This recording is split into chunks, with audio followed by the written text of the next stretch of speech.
You've heard the old saying, "Don't touch my mantle." That's exactly what the young lad said in today's verse.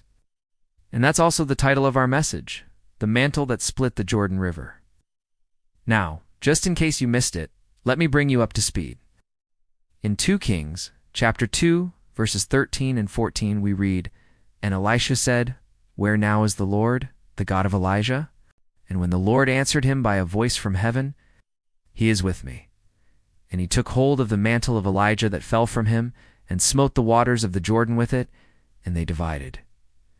In this passage, the prophet Elijah had just been taken up to heaven in a whirlwind, and his successor, Elisha, picked up Elijah's mantle, the very garment that Elijah had been wearing, and struck the Jordan River with it. Now, upon doing so, the river split apart. Some might say there's no way that a dead guy S-robe could have any power over the natural world, and that's exactly what the young lad said. But here's the thing. God's power doesn't vanish with his servants. It flows to those who continue the mission. When a man called Gideon slew the Midianites, the very first thing he did after the battle was to pull down his father's altar and tear up the wooden image that his father had set up. Then he built an altar to the Lord and called the people of Israel to worship the one true God. Bottom line, do one ever think that God's gone, "Nah, be through with you," just because your service on earth has come to an end? God's power doesn't vanish with his servants. It flows to those who continue the mission.